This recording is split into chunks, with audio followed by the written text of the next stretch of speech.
Cikgu mula jadi seorang guru pada tahun 1989. Jadi masa itu cikgu ditempatkan di sekarang ni orang sebut College Vocational Besut. Sekolah tu baru dibuka. Sekolah tu buka pada tahun 1989 dan cikgu antara orang yang kira pelopor lah kat sekolah itu. Dan pada masa itu cikgu diberi tanggungjawab untuk menjadikan sebuah perpustakaan itu perpustakaan yang bagus dan digunakan dengan baik. Jadi itulah pengalaman yang cikgu rasa cikgu terpaksa harungi dengan penuh semangat kuat dan committed dan sering bertanya dengan kepimpinan apa yang kepimpinan nak untuk saya bantu dari segi perpustakaan di sekolah ini. Masa itulah cikgu anak dara lagi, orang kata kerja pergi pagi, balik pukul 10:30 malam. Bagi cikgu, walaupun cikgu balik malam, cikgu sudah meletakkan diri cikgu bekerja selagi ada upaya. Dan proses buku bersama dengan murid, kemudian buka perpustakaan untuk digunakan oleh murid sehingga malam. Dan apabila cikgu rasa dah puas hati dengan perpustakaan tu, cikgu mohon bertukar. Jadi cikgu apabila dapat tukar ke sekolah di Kemaman, itu bermulalah detik cikgu berada di Kemaman pada tahun 1991. Dan di situ cikgu masuk ke sekolah Badut Alam Shah. Cikgu rasa banyak perkara yang cikgu rasa baru kerana di sekolah itu ada murid dari tingkatan 1. Sebelum ni cikgu tak pernah mengajar murid tingkatan 1, tapi apabila datang ke Badut Alam Shah tu, sekolah yang agak besar dan muridnya ramai, 1,000 lebih, dan sekolah itu pun sekolah yang ada pada masa itu belum ada lagi tingkatan 6 sampai tingkatan 5 dan ada asrama. Cikgu selalu berlapang dada untuk membantu sekolah. Sebab bagi cikgu apabila kita tugas menjadi seorang guru, kita mesti meletakkan diri kita ini mendidik murid, kemudian bagaimana kita berhubung dengan rakan-rakan sekerja, bagaimana kita hormat kepada pemimpin. 2 tahun saya berada di Badut Alam Shah, pengetua bersuara kepada saya supaya saya menerima cadangan beliau untuk nak lantik saya penolong kanan kurikulum. Dan pada masa itu saya kata baru saya 3 tahun. Jadi saya kata mungkin boleh bagi ruang pada orang lain, tetapi pengetua kata saya nak awak sebab saya tahu kebolehan awak. Jadi apabila pegang PKku, jadi saya terpaksa memikirkan saya bertugas di sekolah tersebut sehingga pukul 6.30 petang. Saya tak boleh balik awal seperti orang lain pukul 3, pukul 4, dan saya meletakkan diri saya, okey saya boleh bekerja sampai pukul 6.30 petang untuk memastikan latihan di padang itu setiap hari berlaku. Semangat guru itu sebagai seorang pendidik ni,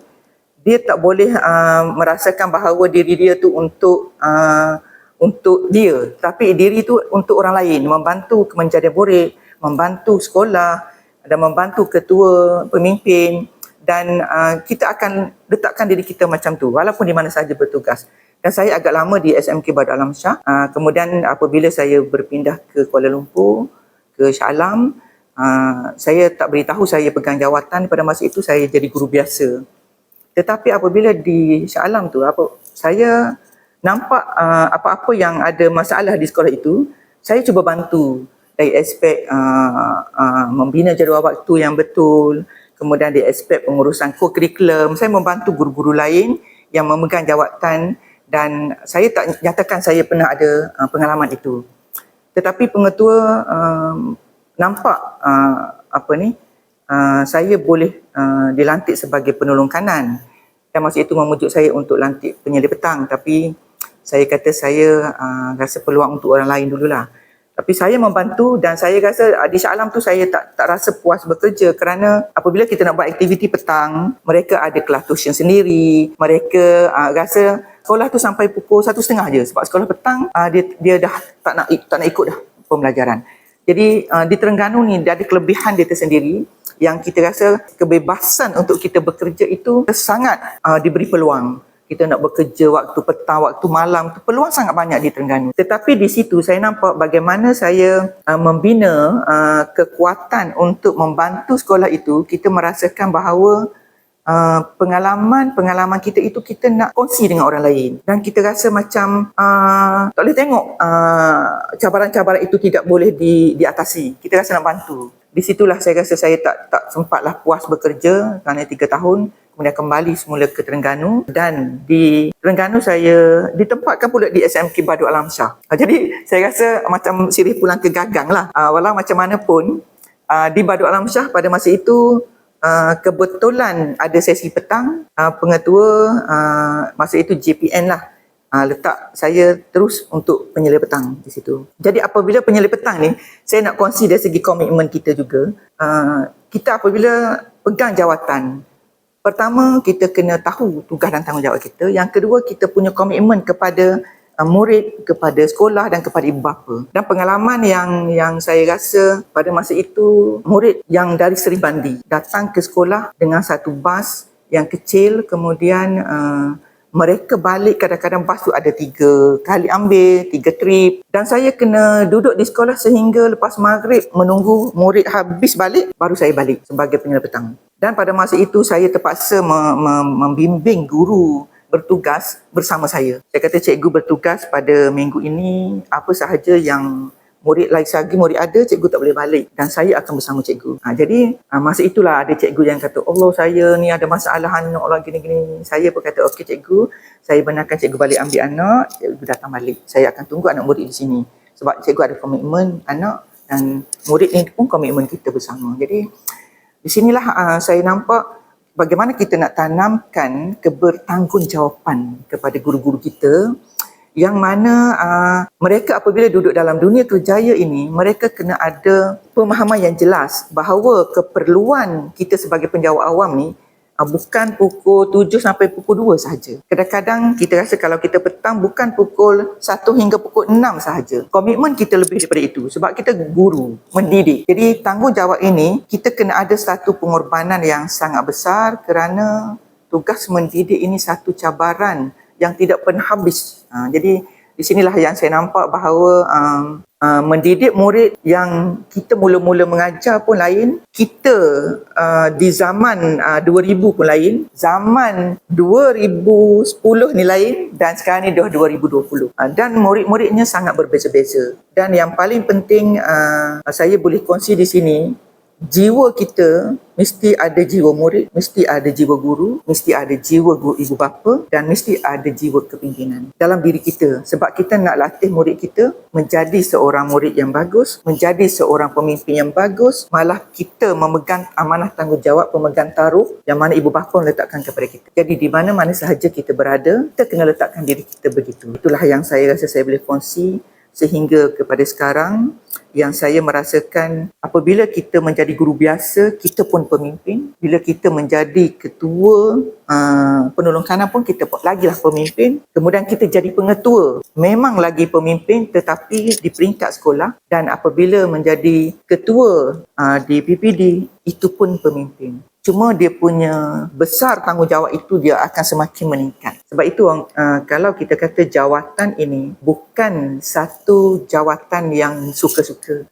Jawatan ini adalah satu jawatan yang diberi dengan penuh tanggungjawab, dan kita kena laksanakan tanggungjawab itu dengan betul, dan amanah itu kita kena pikul, kerana itu adalah amanah Allah, bukan sahaja amanah yang diberi pada kita itu amanah dari Kementerian Pendidikan Malaysia, malah lebih lagi adalah amanah Allah Subhanahu Wa Taala. Dan saya merasakan bahawa di mana-mana sahaja kita berada, kita tidak merasakan kita bos, tetapi kita adalah leader yang mana kita kena bawa bersama semua warga kita untuk memahami tugas dan tanggungjawab masing-masing, dan kita merasakan bahawa kuasa yang diberi itu bukan kita nak musnahkan, tetapi kita membentuk satu pasukan kerja yang hebat, yang boleh memahami tugas dan tanggungjawab, dan akhirnya kita boleh menghasilkan kemenjadian murid seperti mana yang disarankan oleh mana-mana pemimpin,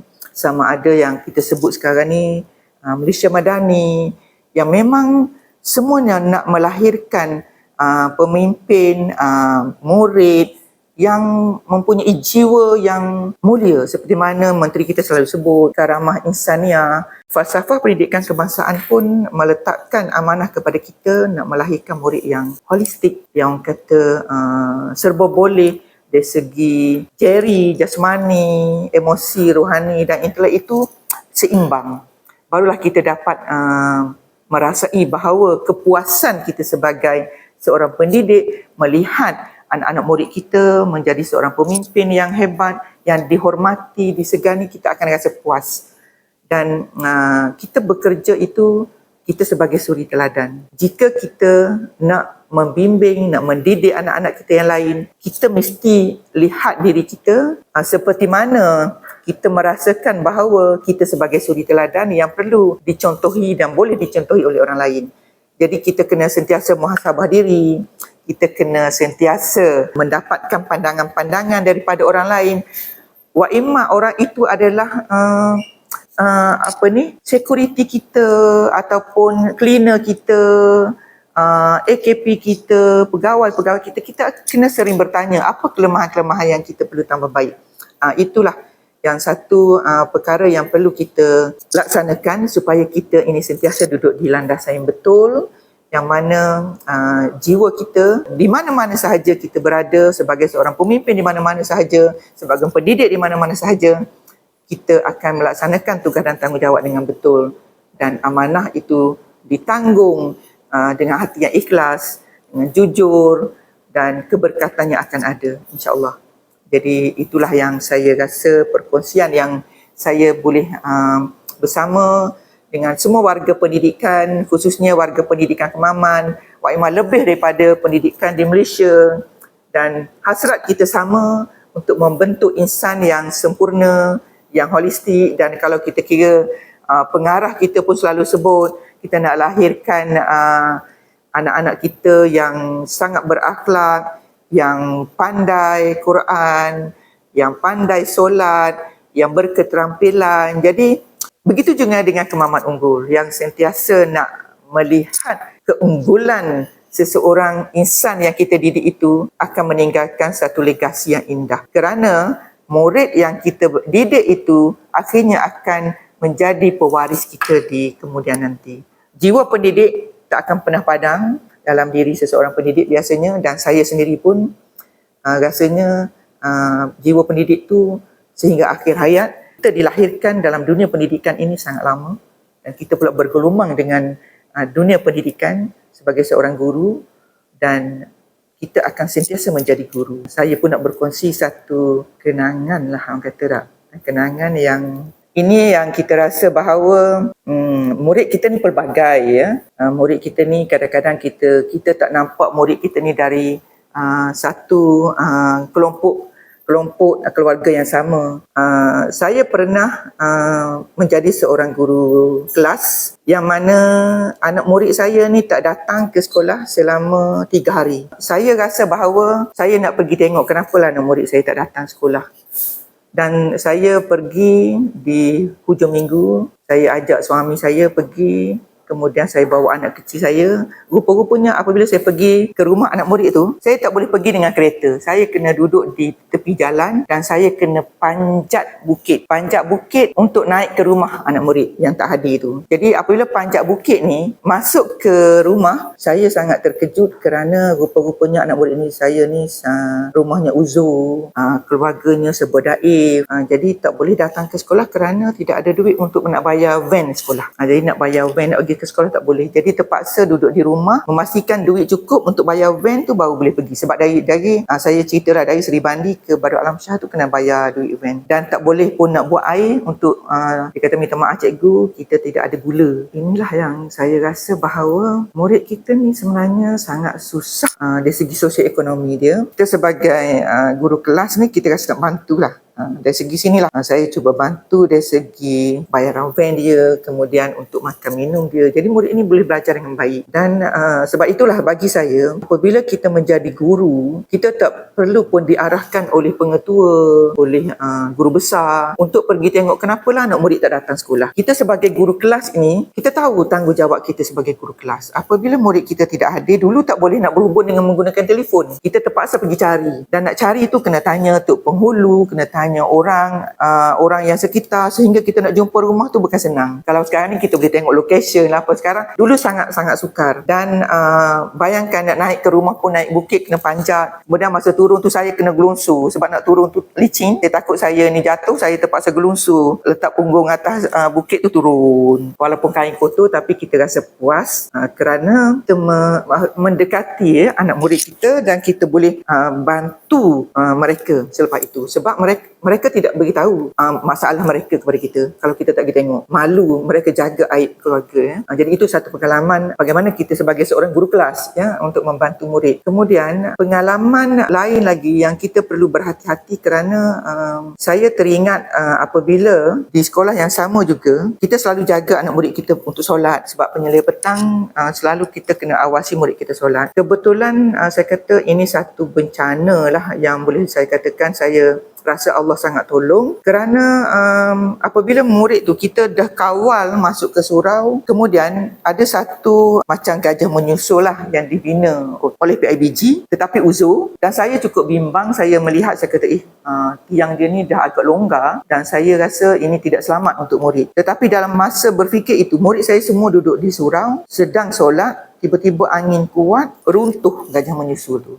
Dan ada satu gajah menyusul tu disambung sikit atap, runtuh. Dan di situlah letaknya kasut anak murid. Dan saya rasa masa tu, oh Allah jaga, kerana kalau tidak habis anak murid saya kena bencana lah, runtuh atap dengan kekuda kayu-kayu atas kepala, dan saya sendiri pun ada di situ. Saya rasa sebagai seorang penyelai petang, saya sangat kena bertanggungjawab. Dan perkara-perkara inilah yang saya kira seorang pemimpin sangat perlu untuk melihat perkara-perkara yang tidak selamat di sekolah untuk memastikan keselamatan murid kita terjaga. Kita juga orang kata selalu kena mendekati apa sahaja yang dirasai oleh orang lain supaya kita akan rasa tanggungjawab kita buat yang terbaik. Perkongsian-perkongsian yang menyeronokkan apabila saya membawa murid futsal yang pergi ke peringkat kebangsaan untuk MSSM, dan murid ini adalah semua murid lelaki. Ini pengalaman yang saya kira pengalaman yang sangat bahagia apabila kita bersama dengan murid, dan murid ini kita jaga permainan mereka, makan minum mereka selama pertandingan di sana, di masa tu di Lumuk Perak. Dan tim anak murid saya ini tim yang orang kata kita pergi nak satu kejayaan, dan mereka bermain bermati-matian, dan kita ni di luar pada gelanggang tu memang sentiasa menyokong dan sentiasa mencari apa lagi minuman-minuman untuk memberi tenaga pada mereka kerana permainan dia sangat padat. Apa yang paling membahagiakan saya adalah anak ini boleh masuk ke final, dan apabila sekolah kita boleh membawa kepada peringkat final tu, kita lawan dengan semua negeri, kita rasa sangat bahagialah pada masa itu. Tetapi apabila di peringkat final tu permainan itu agak orang kata mencabar kerana selalu seri, sehingga apabila dah buat penalti pun seri lagi, akhirnya diminta untuk lambu siling. Yang inilah yang saya kata kenangan yang tak dapat saya lupakan, kerana pengakhiran permainan itu kita tak boleh merasai kenikmatan sebagai juara walaupun kita impikan juara, tapi kita dapat naik johan kerana lambu siling, bukan kerana permainan. Dan inilah yang orang kata mengajar kita kadang-kadang apa yang kita nak itu kadang-kadang ada cabaran dan halangan yang kita perlu bersyukur setakat mana yang kita dah cuba buat dan Allah dah berikan setakat itu. Jadi kalau nak kira bahagia dan kecewa tu ada, tetapi tetap bersyukur, dan saya terpaksa jernihkan anak-anak saya yang main futsal itu. Kita kena syukur kita dah sampai final dan kita naik johan kerana lambu siling, dan inilah kita punya kekuatan yang ada, dan kita kena terima, kena redha apa yang telah kita dapat sekarang. Ini yang menjadi pengajaran sebenarnya Tak semestinya apa yang kita rancang kita akan dapat. Tak semestinya apa yang kita nak kita akan dapat. Tak semestinya apa yang kita impikan kita akan dapat. Tetapi berusaha untuk dapat itu sangat penting. Sebab berusaha untuk dapat itu ialah satu proses yang memerlukan kekuatan, memerlukan kesabaran, memerlukan pemikiran yang jauh dan strategik, dan kita cuba yang terbaik selagi mampu dan tidak pernah putus asa. Itulah yang kita kena tanamkan dalam diri kita sendiri dan juga anak didik kita supaya mereka tidak mengenal putus asa. Berjuang akan terus berjuang, tapi mereka tahu yang mana baik dan yang mana buruk, dan yang mana yang mereka ada peluang untuk mereka pergi jauh.